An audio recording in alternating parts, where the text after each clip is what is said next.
दोस्तों नमस्कार। Are N take channel आपका स्वागत करता है। दोस्तों चैनल को लाइक करें, सब्सक्राइब करें और शेयर करना ना भूलें। दोस्तों कोरोना महामारी की वजह से लाखों लोग संक्रमित हो गए हैं। दोस्तों कोरोना से बचें तथा दूसरों को भी इससे बचने के लिए प्रेरित करें। तो दोस्तों आइए जानते हैं लोन तथा सब्सिडी के बारे में। दोस्तों यूँ तो लोन तकरीबन 10 प्रकार के होते हैं। तो दोस्तों आइए जानते हैं। Number 1, personal loan. दोस्तों पर्सनल लोन वो होता है जब आप किसी विभाग में नौकरी कर रहे होते हैं, आपकी सैलरी उस बैंक में आ रही होती है, उसी व्यक्ति को बैंक पर्सनल लोन देती है तथा इस लोन में ब्याज दर 11% से लेके 20% तक हो सकती है।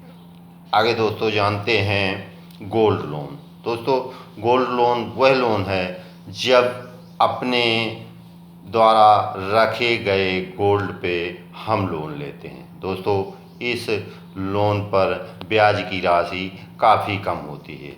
एक निश्चित समय के लिए हम अपना गोल्ड बैंक में गिरवी रखकर लोन लेते हैं, उसे गोल्ड लोन कहते हैं।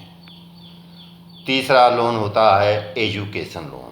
दोस्तों जो पढ़ने वाले छात्र हैं वो अपनी आगे की पढ़ाई के लिए बैंक से लोन ले सकते हैं। दोस्तों इसका टाइम पीरियड काफ़ी हो सकता है, इसकी ब्याज दर भी काफ़ी कम है। दोस्तों आगे जानते हैं प्रॉपर्टी लोन। दोस्तों प्रॉपर्टी लोन से तात्पर्य उस लोन से है जैसे आपका मकान, घर, ज़मीन या प्लाट को हम बैंक के पास गिरवी रखते हैं और उस गिरवी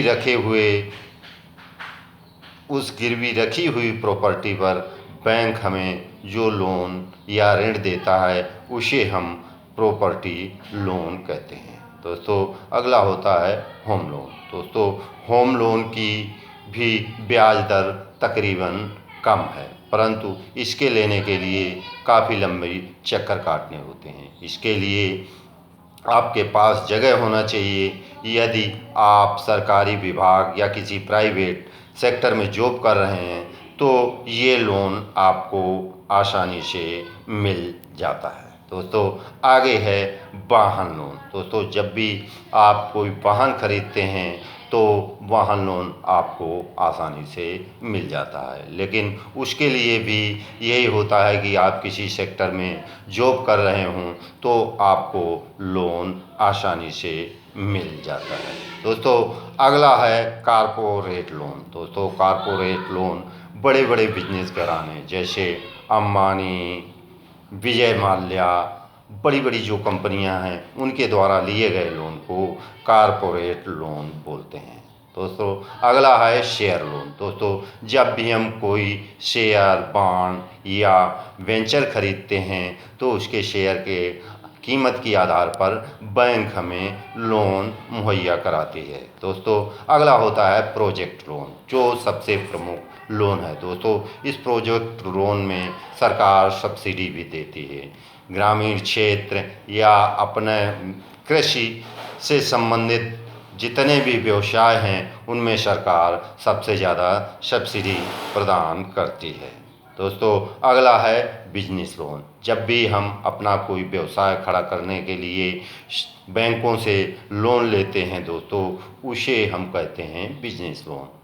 तो दोस्तों आशा करता हूँ कि आप लोग लोन के बारे में समझ गए होंगे। दोस्तों अब जानते हम सब्सिडी के बारे में। दोस्तों सब्सिडी वह है जो सरकार द्वारा आर्थिक सहायता प्रदान की जाती है, उसे सब्सिडी कहते हैं। ज़्यादातर सब्सिडी प्रोजेक्ट ग्रामीण क्षेत्र में किए गए व्यवसाय जैसे पशुपालन, डेयरी उद्योग में दी जाती है। सब्सिडी के प्रकार भी अलग अलग होते हैं। जनरल कैटेगरी के लोगों को सब्सिडी 25% मिलती है तथा ST/SC कैटेगरी के लोगों को ये सब्सिडी 33% मिलती है। तो दोस्तों आशा करता हूँ कि आप लोग लोन तथा सब्सिडी के बारे में समझ गए होंगे। तो दोस्तों इसी के साथ मैं आपसे विदा चाहूँगा। आगे अगले वीडियो में फिर मिलेंगे। जय हिंद।